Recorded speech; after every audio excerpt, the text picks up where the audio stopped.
A tiny French vineyard once produced a wine so valuable that collectors paid more for a single bottle than most people spend on a house. Another region accidentally created the world's most famous celebration drink. One French wine was considered so ordinary that farmers used to drink it with breakfast. And one area has been making wine since before the Roman Empire even reached France. Let's start with the region almost nobody takes seriously, and end with the one that changed wine forever. If French wine had a popularity contest, Beaujolais would probably finish near the bottom, which is strange, because it's responsible for one of the biggest wine marketing events in history.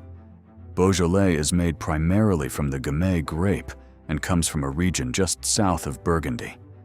Light, fruity, easy to drink, packed with flavors of cherry, raspberry, and strawberry. But most people only know it because of Beaujolais Nouveau. Every November, millions of bottles are released simultaneously around the world, just weeks after harvest. Restaurants throw parties. Wine shops hold countdowns. Entire cargo planes have been chartered just to deliver it on time. At its peak, over half of all Beaujolais production was sold as Nouveau. A wine barely old enough to be called wine became an international event. But Beaujolais is only the appetizer, because the next region produces wines unlike anything else in France. Most French wines are influenced by France. Alsace was influenced by France and Germany. Located along the German border, Alsace has changed national ownership multiple times throughout history. Its stars are Riesling, Gewürztraminer, and Pinot Gris. Intensely aromatic, floral, spicy, sometimes smelling almost like perfume. What most people don't realize is that Alsace produces some of the driest Rieslings on earth. Many people expect sweetness. Instead, they get razor-sharp acidity and mineral intensity. The region is protected by the Vosges Mountains, creating one of the driest climates in France. But if Alsace is defined by precision, the next region is defined by sheer range. The Loire Valley stretches for hundreds of miles, and because of that, it refuses to be one thing.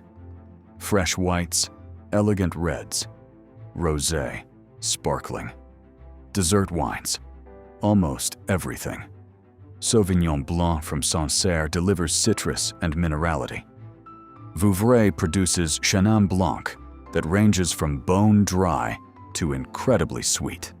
The Loire isn't famous because it dominates one category. It's famous because it does almost all of them.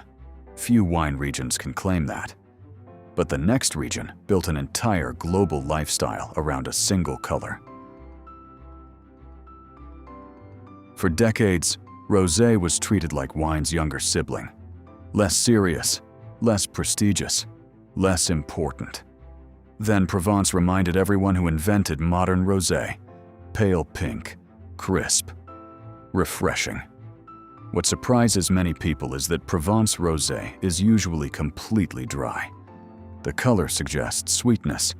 The taste says otherwise. But Provence isn't France's oldest wine region. Not even close. The next area was already producing wine when much of Europe was still figuring out agriculture. The Rhône Valley is one of the oldest wine regions in France. The Romans cultivated vineyards here nearly 2,000 years ago. Northern Rhône is dominated by Syrah. One grape, one identity, dark fruit, black pepper, smoke, sometimes even hints of bacon. Southern Rhône is the complete opposite. Blends dominate, most famously Châteauneuf-du-Pape, a wine that can legally contain more than a dozen grape varieties. The name literally means the Pope's new castle, because popes once relocated to nearby Avignon and helped elevate the region's reputation in the process. What most people don't realize is that some Rhône vineyards use massive round stones called galettes. The rocks absorb heat during the day. then slowly release it at night.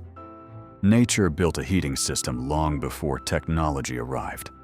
And speaking of things people recognize instantly, nothing in wine is more recognizable than the next region.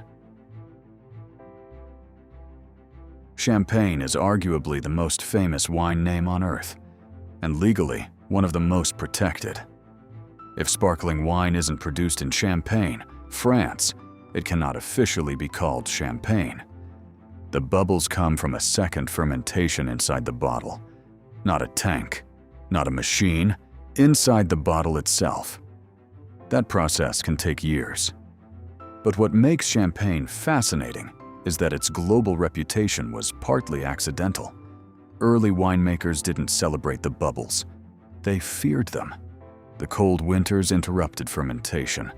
When temperatures warmed again, fermentation restarted inside sealed bottles. Pressure built, corks exploded, glass shattered. Locals called it le vin du diable, the devil's wine. The wine misbehaved so badly that bottles would sometimes chain react and destroy entire cellars. Then people fell in love with it. The same thing winemakers spent decades trying to eliminate became the most celebrated drink in the world. But while champagne became the symbol of celebration, the next region became the symbol of wealth itself. Bordeaux isn't just a wine region, it's an empire. For centuries, Bordeaux controlled international wine trade through its access to the Atlantic Ocean. The region sat under English rule from 1152 to 1453, which is exactly why English aristocracy developed such a deep relationship with its wines. The region is famous for blends: Cabernet Sauvignon, Merlot, Cabernet Franc, working together instead of competing. The left bank favors Cabernet. The right bank favors Merlot. Wine enthusiasts have debated which side is better for generations. The famous 1855 classification still influences prices today. But here's what most people don't know about it. The rankings were based entirely on price, not on tastings, not on vineyard visits, not on quality assessments. Wine brokers ranked estates according to decades of trading records. Nobody tasted a single bottle. And that classification, built without one sip, still determines what collectors pay 170 years later. But even Bordeaux isn't the pinnacle, because there is one French region every winemaker secretly respects above all others. Burgundy looks small on a map, yet it may be the most influential wine region in history. Unlike Bordeaux, Burgundy focuses on simplicity. For red wine, Pinot Noir. For white wine, Chardonnay. That's mostly it. The magic comes from location. Move a vineyard a few hundred feet. The wine changes. Move it again. It changes again. Burgundy helped create the modern idea of terroir, the belief that soil, climate, elevation, and geography shape flavor. Monks spent centuries mapping these differences long before modern science existed. Some vineyard boundaries haven't changed in hundreds of years, and the rarest bottles command prices that seem almost fictional. In 2026, a single bottle of 1945 Romanée Conti sold for $812,500 at auction in New York, the most expensive bottle of wine ever sold. Only 600 bottles were produced that year. The vines that made it were pulled up immediately after the harvest and never replanted. That means the wine cannot be reproduced. Not next year, not ever. Collectors don't simply buy Burgundy. They chase something that cannot exist again. And the remarkable part? That record-breaking bottle came from a vineyard smaller than many city apartments, built almost entirely around just 2 grapes. Pinot Noir and Chardonnay, that's it.